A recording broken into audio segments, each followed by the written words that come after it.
साथियों नमस्कार। हमारे साथ में है प्रोला विधानसभा से माननीय विधायक दुर्गेश्वर लाल जी हमारे साथ में हैं। और अभी हाल ही में जिस प्रकार से आप लोगों को विभिन्न चैनल के माध्यम से पता चला होगा कि एक एसडीएम का विवाद सामने आया है, जिस पर एसडीएम ने भी इनके प्रति आरोप लगाए हैं। तो क्या कुछ विधायक जी का उस विषय पे कहना है और क्या कुछ वो मामला है, इस विषय में हम बात करेंगे। विधायक जी, क्या कुछ कहना है आपका? उन्होंने आप पे तमाम प्रकार के आरोप लगाए हैं, आपसे भय और ऐसा तक कहा है उन्होंने कि उनके समर्थक जो है वो मेरी हत्या भी करवा सकते हैं, आपके लिए ऐसा कुछ कहा है। क्या ये पूरा मामला है? किस प्रकार से आप इस चीज़ को देखते हैं? सबसे पहले तो मैं आपके चैनल के माध्यम से और तमाम सोशल मीडिया, प्रिंट मीडिया के माध्यम से ये कहना चाहता हूँ एसडीएम जी को कि देखिए, मेरे खिलाफ उन्होंने क्या अनर्गल जो बातें लिखी है, तहरीर दी है, वो उनकी मनगढ़ंत कहानी है। अब बात तो है ही कि जिसकी दुकान रुकेगी, जिसका करप्शन रुकेगा, जिसकी दलाली की दुकान रुकेगी, तो जाहिर सी बात है वो मेरे पे कंप्लेंट ही करेगा। ठीक है, अब मामला क्या है वो मैं आपके चैनल के माध्यम से उसको मैं खुलासा करना चाहता हूँ। प्रॉब्लम ये है कि लोगों की, वो चाहे अधिकारी हो चाहे उनके पर्सनल एजेंट हो, जो उनकी सपोर्ट कर रहे हैं, सोशल मीडिया पे डाल रहे हैं और लोगों को झूठी बयानबाजी कर रहे हैं, उनकी दुकानें बंद हो रही है, उनको दलाली करनी, उनका भ्रष्टाचार ख़त्म हो रहा है। अब आप एक बात बताइए कि एक एसडीएम जब P20 बनाने लिवाड़ी, राला, कासला, पिथाड़ी से या आपके ओसला पानी से, आपके सर बडियार से, आपके डामटी थुनारा से, आपके बंगाण, पंजगाई, आपके अडोर, शिकतूर से कहीं भी एक आदमी अगर अपनी एक P20 नहीं लगाने जाए तो उससे भी अगर 500 रुपये, 400-500 रुपये लेगा। एक घर में क्षति हुई है, उसके बावजूद भी उनके कुछ एजेंटों के द्वारा पैसे की पेशकश होती है। अगर पैसे नहीं देते हैं तो उनके काम नहीं होते हैं, उनको टाला जाता है, कल आना परसों आना। इसके मेरे पास एविडेंस हैं। कुछ उनके प्रति पहले भी खुलासे हुए, उनके प्रति कंप्लेंट है, लेकिन वो कंप्लेंट आई, उन्होंने अपने लेवल से, अपने पद का दुरुपयोग करते हुए उन्होंने उस जो कंप्लेंट थी उसको उन्होंने बस्ते में, ठंडे बस्ते में डाल दिया, उस कंप्लेंट को ख़त्म कर दिया, उस पर कोई जांच नहीं हुई। नंबर 1, वो मेरे पास है, आपको सोशल मीडिया के माध्यम से मैं दिखा दूंगा आपको। आप मेरे पास, आपको कॉपी भी चाहिए मैं आपको दूंगा। दूसरी चीज़, अभी फ़िलहाल में प्रोला नगर पंचायत में एक गरीब अनुसूचित जाति का व्यक्ति, जिसकी कोई सुनने वाला नहीं है, उसको प्रताड़ित किया, जबरदस्ती उससे लिखवाया और उनकी मिली भगत से, उनकी रंजिश से उसकी जो प्रॉपर्टी थी, 70 साल पुराना मकान, उसको ध्वस्त करवाया, तोड़वाया। जब मेरे संज्ञान ये बात आई तो मैंने एसडीएम को फ़ोन किया। मैंने कहा, एसडीएम साहब, आप अभी जो है इस जो आप अभी उसका काम कर रहे हैं, उसको तुड़वा रहे हैं या जो अतिक्रमण नाम दे रहे हैं आप, उसको आप रोक लीजिए, क्योंकि उसी दिन 12 बजे उसका जो डिसीजन आने वाला था कोर्ट में भी विचाराधीन था।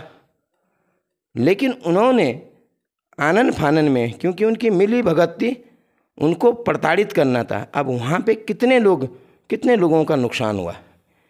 जो भवन स्वामी है, साथ साथ वहाँ पे सब्जी की दुकान चलती थी, वहाँ पे एक खाने का ढाबा चलता था, वहाँ पे एक ग्रोसरी की दुकान चलती थी और तमाम चीज़ें थी। उनका जीवन यापन का साधन एसडीएम ने और उनकी मिली भगत टीम ने ख़त्म कर दिया। मैं मौके पे आया, मैंने उनको फ़ोन किया, लेकिन मेरी बात उन्होंने नहीं मानी और अपना फ़ोन स्विच ऑफ कर दिया। और 2 घंटे बाद फ़ोन खोलते हैं, तब तक मैंने डीएम साहब के संज्ञान में ये बात रखी कि आप इसको रुकवाइए। डीएम साहब ने कॉल किया, तब तक उसने वहाँ पे ध्वस्तीकरण करवा दिया। चलिए, ये सेकेंडरी इशू है। दूसरी बात मैं आपको जो सबसे बड़ी बात बताना चाहता हूँ, मैंने उनसे बोला कि आप हमसे आइए, आप वहाँ के प्रशासनिक अधिकारी हैं, आपके पास लॉ एंड ऑर्डर है, तो मुझे तमीज़ सिखाने की बात कर रहे हैं, शिष्टाचार की बात कर रहे हैं। मेरे पास उसके वीडियो है, एविडेंस है, मेरे पास वीडियो है कि उन्होंने क्या बात करी, उसका एविडेंस है मेरे पास, मैं आपको दूंगा, सोशल मीडिया को दूंगा, ज़रूरत पड़ेगी। और मैं इस चीज़ को विधानसभा अध्यक्ष को भी दे रहा हूँ, मैं अपने अधिकारों का हनन का। और जिन लोगों ने कल सोशल मीडिया पे अनर्गल बयानबाजी दी है, सोशल मीडिया के पे मेरी छवि को धूमिल करने का काम किया है, उन पे भी और एसडीएम जी पे भी मैं मानहानि का केस करूँगा। और एसडीएम ने जो मुझे बोला है, मेरे पास वीडियो है, वो माननीय विधानसभा अध्यक्ष जी को मैं दूंगा और विधानसभा में उसके क्वेश्चन उठाऊंगा। दूसरी चीज़, ये बात है, मैं जब कल अपने क्षेत्र भ्रमण कार्यक्रम पे था, मैं देहरादून से चला और रास्ते में जुड्डू, जहाँ पे एक प्रोजेक्ट भी बना है अभी, जो इलेक्ट्रिसिटी प्रोजेक्ट है जुड्डू में, वहाँ पे एसडीएम जी मेरी गाड़ी को क्रॉस करते हुए मुझे मिले। और उन्होंने जब वो जा रहे थे, उनकी गाड़ी क्रॉस की, तो उन्होंने कुछ नहीं देखा, वो अपनी स्पीड में अपनी गाड़ी निकाल दी। और मैंने देखा, मैंने कहा भाई वर्किंग डे है, सैटरडे है, आज एसडीएम प्रोला जो है देहरादून विकास नगर की तरफ जा रहा है, ऐसा क्या मामला है। मैंने डीएम साहब के संज्ञान में लिया, मैंने कहा डीएम साहब, क्या आपके जो उप जिलाधिकारी है, क्या आपको पूछ के या किसी और अधिकारी को पूछ के ये छुट्टी पे जा रहे हैं या कहीं जा रहे हैं, कोई या विभाग या कोई ऐसा अर्जेंट काम पड़ा है। तो उन्होंने इसका डीएम साहब ने और इवन तो सीडीओ जी ने भी इसको मना कर दिया कि हमारे संज्ञान में कोई बात नहीं है। अब एक बात बताइए, जो एक एसडीएम जिसको एक पूरी प्रोला और मोहरी तहसील पूरे क्षेत्र का जो है उसको ये मुखिया है यहाँ, वो जाके वर्किंग डे में गायब रहे, वहाँ पे कोई अपनी किसी के जाति प्रमाण पत्र में साइन करवाना हो, किसी के कोई P20 में कुछ करवानी हो, वो आज और उसके अगले दिन संडे हैं, वो आके आपके बंगाल से आए, आपके सरबडियार से आए, आपके जो है शिकतूर से आए या फतेहपुर से आएगा, तो आप मुझे बताइए वो वहाँ पहुँचेगा, एसडीएम अवेलेबल नहीं है, तो what was the problem. It means सरासर उसकी तानाशाही चल रही है। और यही तो नहीं, जब वो विकास नगर जा रहा तो डीएम साहब ने बात करी होगी, तो उसने झूठ बोला कि मैं इधर ही उधर हूँ, और लोगों को बोल रहा मैं मोहरी जा रखा हूँ। और वहाँ से वो गाड़ी मैंने देखी है, उसके एविडेंस हैं, सीसीटीवी कैमरे लगे हैं, हर चेक पोस्ट पे सीसीटीवी कैमरे हैं आज के डेट में, तो सारी चीज़ें ओपन है। उनका बोर्ड, उनकी गाड़ी जाते हुए भी दिखाई देगी और आते हुए भी दिखाई देगी। उन्होंने अपना बोर्ड हटाया और सीधा अपने वापस बैक हो गए और प्रोला पहुँच गए। और आनन फानन में एक गरीब आदमी उसको रास्ते में टकराया, तो उसने उसका चालान काट दिया। और वो क्या दिखाना चाहते हैं उस चालान काट के? संदिग्ध ये बात है कि ये जिलाधिकारी उत्तरकाशी को ये दिखाना चाह रहे हैं कि मैं प्रोला में हूँ, इसलिए उसने चालान काट दिया। और उसके बाद वो अपने षड्यंत्र, अपने पद का ओहदा दिखा करके, ताकत दिखा करके एक विधायक पर वो केस कर रहे हैं, केस करने की बात कर रहे हैं। आप सोचनीय बात है कि आप इनकी जरा तानाशाही देखिए, इनके करतूते देखिए कि जो एक विधायक पर केस कर सकता है, जो जनता की आवाज बन करके लोगों के बीच में जा रहा है, तो एक आम आदमी के बारे में क्या कर रहा होगा वो? आप बताइए, क्या एक किसी आम आदमी को की बात सुन सकता है? जब मुझ पे केस कर सकता है तो आम आदमी तो उसके लिए एक कीड़े मकोड़े हैं। इसी तरीके से मैं कहता हूँ इसकी विजिलेंस जांच होनी चाहिए और इनकी जो है अधिकार सीज होने चाहिए, इनको अटैच होना चाहिए। जब तक इनकी जांच नहीं हुई तब तक इनको उसमें उस पद पे रहने का अधिकार नहीं है। मैं अपनी तरफ से मैं कंप्लेंट करूंगा और जो उनके एजेंट हैं और एसडीएम पर मैं एक मानहानि का केस करूंगा। आज मेरे आज कार्यक्रम है, मुझे एक जनता के बीच का कार्यक्रम है, मुझे एक आज रोड का उद्घाटन भी करना है।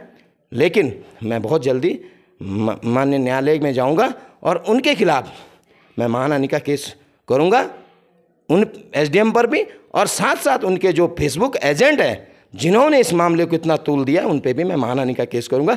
विदाउट एफआईआर हुए कैसे उन्होंने इसको पब्लिश कर दिया।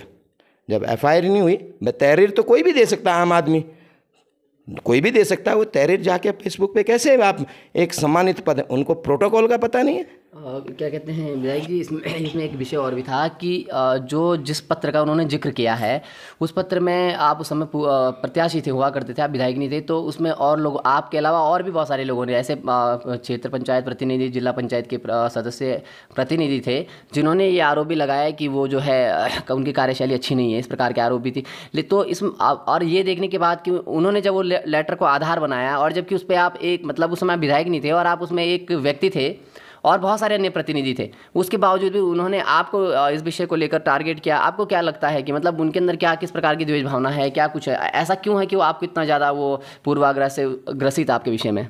देखिए, वो सरासर पूर्वाग्रह से ग्रसित है।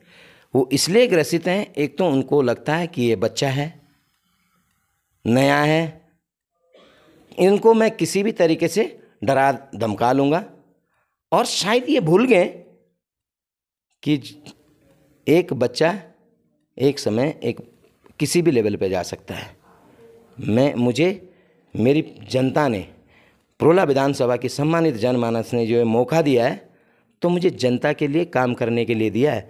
मैं तो बात करूँगा, अगर मान ले एक्शन से बात करनी पड़ेगी, जनता हित के लिए एक्शन, तो एक्शन से बात करूँगा।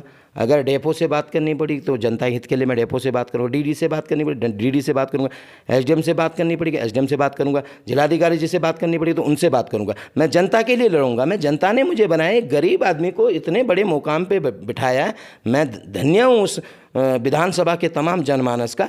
लेकिन आप बताइए कि जिसके खिलाफ पहले जो है ये इतना बड़ा केस, इतनी गलत चीज़ें जो है सामने आई, और उसको एक एसडीएम ने ठंडे बस्ते में डाल दिया, उस जांच को ख़त्म करके, और अपने कुछ एजेंडों के द्वारा, अपने कुछ तथाकथित लोगों के द्वारा उस जांच पे उसको सहमति करके उसको ड्रॉप करवा दिया। अरे अगर आप इतने पाक साफ हैं तो लॉ एंड ऑर्डर आपके पास है, सब कुछ आपके पास, आप जांच क्यों नहीं करवाए? आप बाज़ार में चले जाते हैं, आप मार्केट में किसी से भी पूछ लो।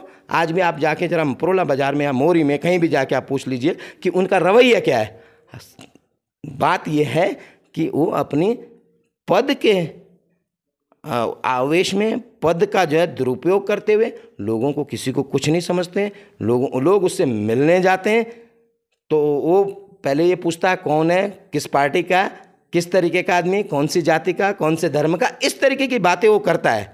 और शायद मेरे बारे में भी वो वही सोचता है, इसलिए वो मेरे पे इस तरीके से मुझे डोमिनेट करने की कोशिश कर रहा है, मेरे पे दबाव बनाने की कोशिश कर रहा है। लेकिन मैं एक आपके चैनल के माध्यम से ये बात बताना चाहता हूँ कि जो गलत करेगा उसका फल गलत ही मिलेगा। मैं किसी व्यक्ति विशेष के लिए नहीं हूँ, मैं प्रोला विधानसभा की जनमानस, जनता के लिए तत्पर हूँ। उसके लिए चाहे मुझे जो कुछ होगी, मेरे पे 1000 केस कर लें, कोई दिक्कत नहीं है, लेकिन जनता के हित के लिए मैं लड़ूंगा। ऐसे अगर गरीब लोगों के मकान तोड़े जाएंगे, गरीब लोगों को जो है उनकी रोज़गार छीनी जाएगी, तो मैं ऐसे लोगों को नहीं छोड़ूंगा। उसके लिए चाहे मुझे न्यायालय में जाना पड़े, चाहे मुझे अपने सरकार के पास जाना पड़े, मैं विधानसभा अध्यक्ष जी के पास जाना पड़े, जिसके पास उचित माध्यम होगा वहाँ से मैं अपने क्षेत्र के जनहित के मुद्दों को उठाऊँगा। और जो इस तरीके के काम करेंगे उनको कभी बख्शा नहीं जाएगा। ये एक सुन ले। बहुत बहुत धन्यवाद विधायक जी।